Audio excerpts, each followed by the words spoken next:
पुनर्जागरण की हम चर्चा कर रहे थे।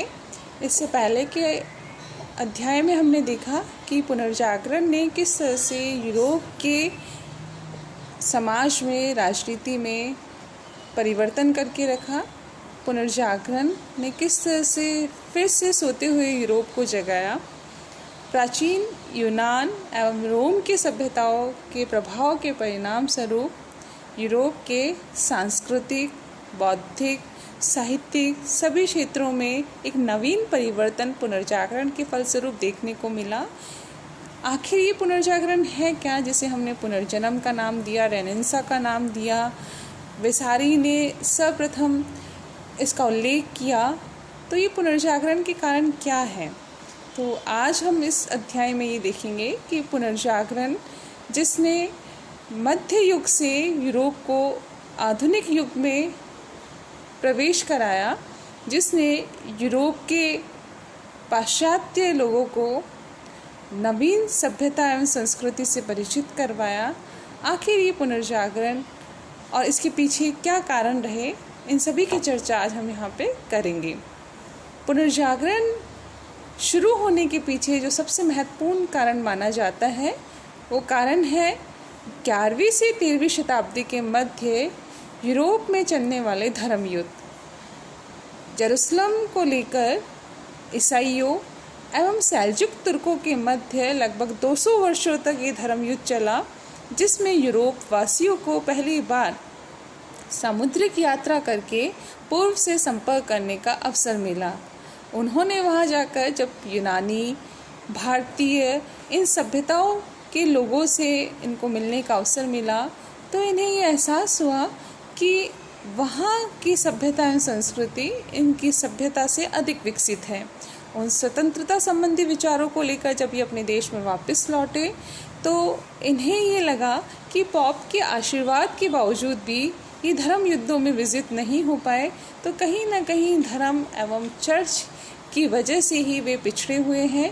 तो ये बौद्धिक क्रांति धीरे धीरे सांस्कृतिक जगत में भी दिखाई देने लगी, जिसके परिणाम स्वरूप पुनर्जागरण की नींव रखी गई।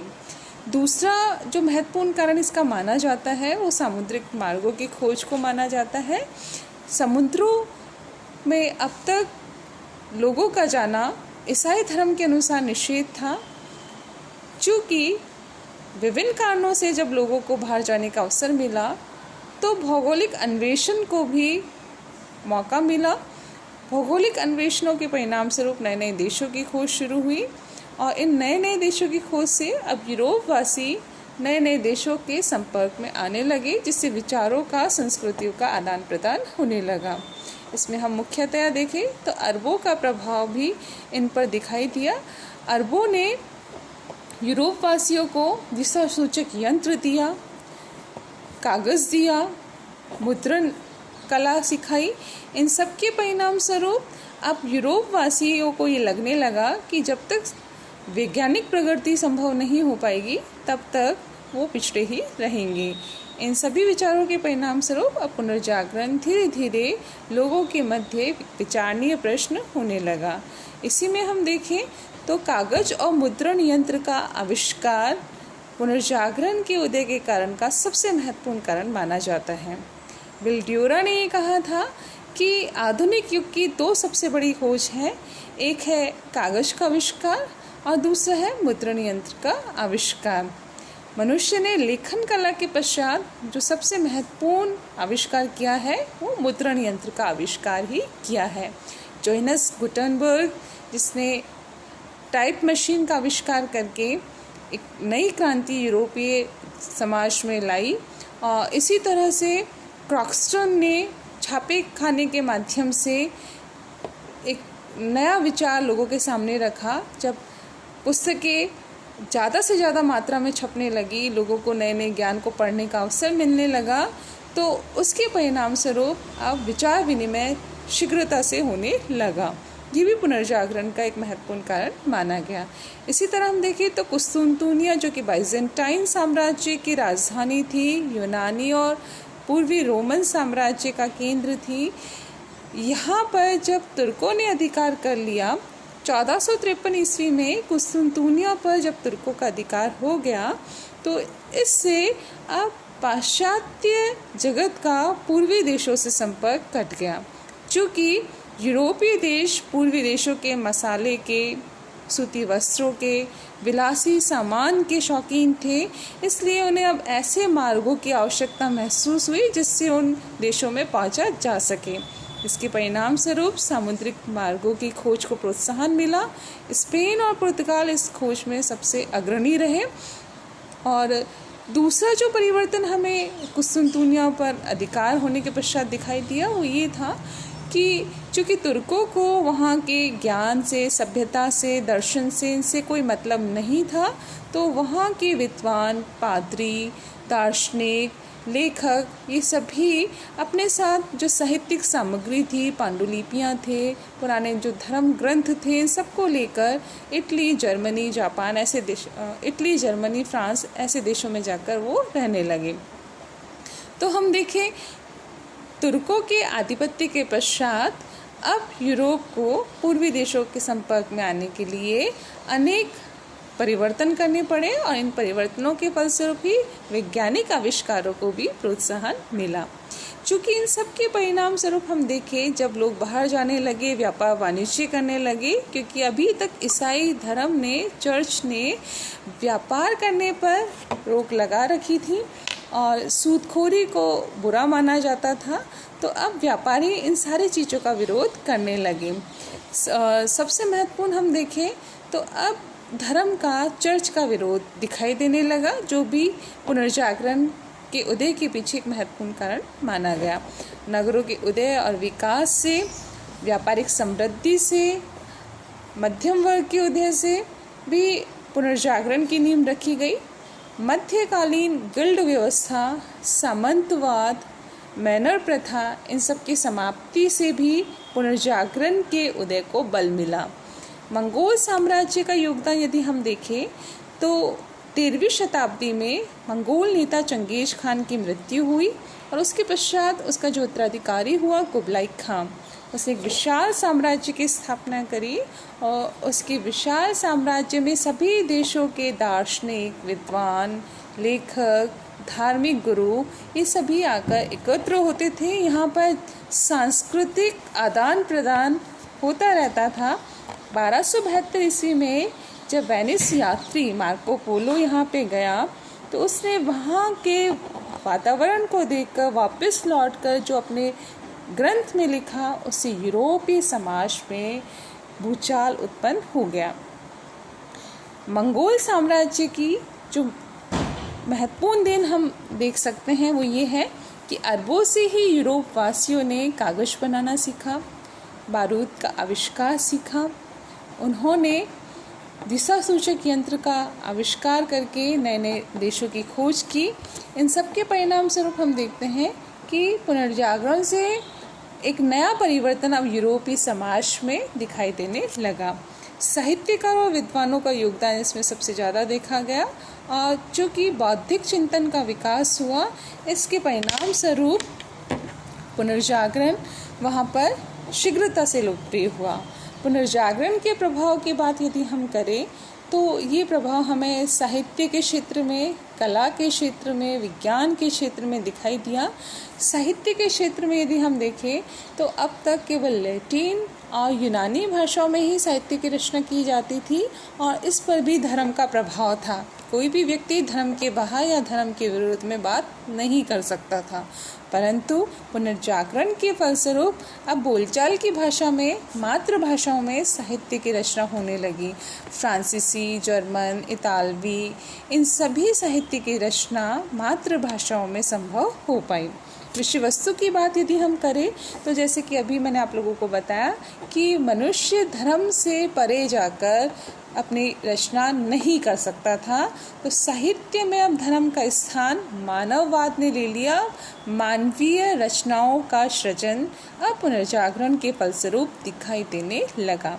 साहित्य लेखन की यदि हम बात करें तो अब तक साहित्य लेखन की जो शैली थी उस शैली में कहानियों को भी कविताओं के रूप में लिखा जाता था, तो अब गद्य और पद्य दोनों शैलियों में परिवर्तन दिखाई देने लगा। दूसरा महत्वपूर्ण परिवर्तन, चूँकि मातृभाषाओं में साहित्य की रचना हो रही थी और जिसका सर्वप्रथम प्रभाव हमें दिखाई देता है इटली में। इतालवी जो साहित्यकार है, कवि, दार्शनिक और लेखक रहे हैं दांते, उनकी रचना है, सबसे महत्वपूर्ण रचना है डिवाइन कॉमेडी, जिसके माध्यम से उन्होंने काल्पनिक चित्रण करके स्वर्ग और नरक की यात्रा के माध्यम से यातनाओं का वर्णन किया है। उन्होंने इस रचना के माध्यम से समाज का चित्रण करके पुनर्जागरण के विकास में योगदान दिया है। उनकी दूसरी महत्वपूर्ण रचना है विता नुआ, जिसमें उन्होंने चर्च में एक बहुत ही सुंदर महिला बेट्रिस के सौंदर्य का वर्णन किया है और ये पहली बार हुआ है कि साहित्य में सौंदर्य का भी समावेश संभव हो पाया। इसी तरह द मोनार्किया उनकी राजनीति से संबंधित रचना है, जिसके माध्यम से उन्होंने राजनीति में परिवर्तन की बात यहाँ पर रखी है। इसी तरह इतालवी साहित्यकारों में पेट्रॉक की चर्चा जब तक हम नहीं करेंगे, हमारा ये पुनर्जागरण का अध्ययन अधूरा रहेगा। पेट्रॉक, जिसे मानववाद का पिता कहा जाता है, जिसे इस पुनर्जागरण का जनक कहा जाता है, इसने अपनी रचनाओं के माध्यम से पुनर्जागरण में योगदान दिया। इसी का शिष्य हुआ बोकासियो, जिसने डेकामेरोन से अपनी साहित्यिक रचना करी, कहानियों का संग्रह है। इसी तरह फ्रांसीसी साहित्यकारों में रेवलास और मॉन्टेन का नाम लिया जाता है। अंग्रेजी साहित्य की बात यदि हम करें तो जाफरे चौसर, जिसे अंग्रेजी काव्य का पिता कहा जाता है, इसने अपनी कैंटरबरी टेल्स के माध्यम से, जो कि कहानियों का संग्रह है, इसके माध्यम से अंग्रेजी समाज का चित्रण हम लोगों के सामने किया है। सोनेट, जो किस्सों कहानियों का संग्रह है, इसके माध्यम से इन्होंने अंग्रेजी समाज के बारे में हमें बताया। सर थॉमस मूर, जिनकी रचना है यूटोपिया। फ्रांसिस बेकन, इन्होंने निबंध लिखे। विलियम शेक्सपियर, जो अंग्रेजी के महान साहित्यकार, कवि और लेखक माने जाते हैं, नाटककार माने जाते हैं, इन्होंने merchant of Venice, Romeo Juliet, Hamlet, Macbeth आदि रचनाओं के माध्यम से पुनर्जागरण युग में अपनी सेवाएं दी। इसी तरह हॉलैंड कि यदि हम साहित्यकार की बात करें तो इरिस्मस की रचना in the praise of folly, मूर्खत्व की प्रशंसा, एक बहुत ही महत्वपूर्ण रचना है, जिसके माध्यम से उसने तत्कालीन समाज का चित्रण व्यंग्यात्मक तरीके से किया है। स्पेन के सर्वेंटीज ने डॉन किक्सोट के माध्यम से, अपनी रचना के माध्यम से साहित्य की रचना करी। राजनीतिक क्षेत्र की बात यदि हम करें तो राजनीति एवं धर्म का पृथक्करण पुनर्जागरण के फलस्वरूप हो पाया। मैकियावेली, जिसने अपने द प्रिंस के माध्यम से, दांते ने द मोनार्किया के माध्यम से, मार्सिलियो ने अपनी रचना डिफेंडर ऑफ पीस के माध्यम से, और हॉस आदि लेखकों ने, राजनीतिज्ञों ने अपनी रचनाओं के माध्यम से राजनीतिक चिंतन को बढ़ावा दिया। अब स्वतंत्र सोच विकसित होने लगी, चूँकि राजनीति पर अब तक धर्म का प्रभाव था। ईसाई धर्म से या चर्च से परे जाकर कोई भी शासक निरंकुश होकर शासन नहीं कर सकता था, उस पर चर्च का नियंत्रण होता था, वह धर्म के प्रभाव में था। परंतु पुनर्जागरण के फलस्वरूप अब राजनीति एवं धर्म के पृथक्करण की बात होने लगी और स्पष्टतः अब राष्ट्रीय राज्यों के उदय की मांग होने लगी। शासक अब चर्च के प्रभाव से, धर्म के प्रभाव से मुक्त होना चाहते थे, अपनी स्वतंत्र सत्ता स्थापित करना चाहते थे। इसी तरह जनसत्ता की बात भी होने लगी और लोकतंत्र को बढ़ावा भी इसके परिणाम स्वरूप मिला। कला की बात यदि हम करें तो कला, जो अब तक धार्मिक बंधनों से बंधी हुई थी, पुनर्जागरण के फलस्वरूप वो मुक्त हुई, उसे यथार्थवादी होने का अवसर मिला। कला में सौंदर्य, सजावट एवं मानवीयता का समावेश हुआ। कला की दृष्टि से यदि हम देखें तो पुनर्जागरण के फलस्वरूप चित्रकला, मूर्तिकला तथा स्थापत्य संगीत कला में अनेक परिवर्तन हमें दिखाई दिए। चित्रकला में इटली के महान चित्रकार, जिसे इटली में चित्रकला का जन्मदाता भी कहा जाता है, पुनर्जागरण कालीन प्रमुख चित्रकार था जिएटो, जिसने अपने चित्रों के माध्यम से एक नवीन चिंतन को बढ़ावा दिया। इसी तरह फ्रांसिस्को मैसेशियो, लियोनार्डो दा विंची जिनकी रचना मोनालिसा, द लास्ट सपर प्रसिद्ध हुई, माइकल एंजेलो जिनका द लास्ट जजमेंट और राफेल की रचनाएं महत्वपूर्ण हैं। इसी तरह स्थापत्य कला की यदि हम बात करें तो स्थापत्य कला में गौथिक शैली, गोल मेहराबों, स्तंभों आदि का प्रयोग शुरू हुआ। सेंट पीटर का जो गिरजाघर है वो इस नई कला का एक महत्वपूर्ण उदाहरण माना जा सकता है कि 16वीं सदी में जब इसे बनाया गया तो इसे पुनर्जागरण कालीन प्रभाव के परिणाम स्वरूप बनाया गया। संगीत की बात यदि हम करें तो संगीत के क्षेत्र में अनेक नए वाद्य यंत्रों का, हार्पसिकॉर्ड, वायलिन आदि यंत्रों का विकास हुआ। गियोवानी पॉलेस्ट्राइना, मस्किन दास इस युग के प्रमुख संगीतज्ञ थे। चूँकि अब धर्म में भी सुधार की मांग होने लगी थी, मार्टिन लूथर ने अपना जो धर्म स्थापित किया था उसमें संगीत के माध्यम से उपासना की जाती थी, तो इन लोगों ने संगीत को भी लोकप्रिय बनाया। विज्ञान की बात यदि हम करें तो बौद्धिक चिंतन के फलस्वरूप जब तर्क और विवेक को बढ़ावा मिला, रूढ़िवादिता से मुक्ति मिलने लगी, व्यापारिक समृद्धि होने लगी, भौगोलिक अन्वेषण से, सामुद्रिक मार्गों की खोज से नए नए क्षेत्रों की खोज होने लगी, तो अब वैचारिक क्षेत्र में भी परिवर्तन दिखाई दिया। नए नए आविष्कार, नए नए खोज, ये सब हमारे सामने आने लगे। विज्ञान के क्षेत्र में अनेक नए वैज्ञानिक प्रयोग और विचारों को बल मिला। चिकित्सा, रसायन, भौतिक, गणित, इन सभी क्षेत्रों में प्रगति संभव हो पाई। जैसे हम बात करें कोपरनिकस की, कोपरनिकस ने दूसरी शताब्दी में टॉलमी ने एक सिद्धांत दिया था।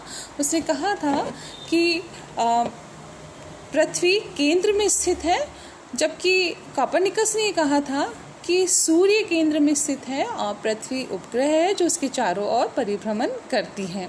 इसी सिद्धांत को आने वाले समय में अन्य वैज्ञानिकों ने भी स्वीकार किया। ब्रूनो, केपलर, इन वैज्ञानिकों को अपने तर्कों के कारण, अपनी खोजों के कारण अपने जीवन से भी हाथ धोना पड़ा। इसी तरह हम बात करें न्यूटन की, तो न्यूटन ने गुरुत्वाकर्षण का सिद्धांत देकर परंपरागत जो रूढ़िवादी विचार थे कि पृथ्वी किसी देवी शक्ति से चल रही है या जो परिवर्तन हो रहे हैं उसके पीछे कोई अदृश्य शक्ति है, इन सभी को उन्होंने नकारा और गुरुत्वाकर्षण का सिद्धांत देकर इसे वैज्ञानिक स्वरूप प्रदान किया। इसी तरह हम गैलीलियो की बात करें तो गैलीलियो ने पेंडुलम का सिद्धांत दिया। उन्होंने दूरबीन की खोज की जिसके फलस्वरूप अनेक महत्वपूर्ण खोजें और नए आविष्कार से संभव हो पाए। इसी तरह पैरासिलस, डिकार्ते, हार्वे, वेसिलियस, इन सभी ने विज्ञान के क्षेत्र में पुनर्जागरण के युग में अनेक नए खोज करे, आविष्कार किए, जिसके परिणाम स्वरूप अब यूरोप आधुनिक युग में अग्रसर होने लगा। पुनर्जागरण के परिणाम की बात यदि हम करें तो पुनर्जागरण के फलस्वरूप जो सबसे महत्वपूर्ण परिवर्तन हमें दिखाई दिया वो था मानववाद का प्रसार, मानववाद का विकास। पेट्रॉक की सबसे बड़ी देन पुनर्जागरण युग में मानववाद को मानी जाती है। मनुष्य स्वतंत्र हुआ, उसने स्वयं के बारे में सोचना शुरू किया और इस मानववादी विचारधारा जो अब तक धर्म पर आधारित थी, धर्म की बेड़ियां धीरे धीरे टूटने लगी और मनुष्य जीवन को सर्वोपरि स्थान इससे मिलना संभव हो पाया। इसी तरह हम देखें तो कला का विकास, साहित्य का विकास संभव हो पाया और पुनर्जागरण के फलस्वरूप इन सभी क्षेत्रों में नए नए विचार, नए नए प्रयोग होने लगे और इन सब के फलस्वरूप हम देखते हैं यूरोपीय समाज में समृद्धि संभव हो पाई।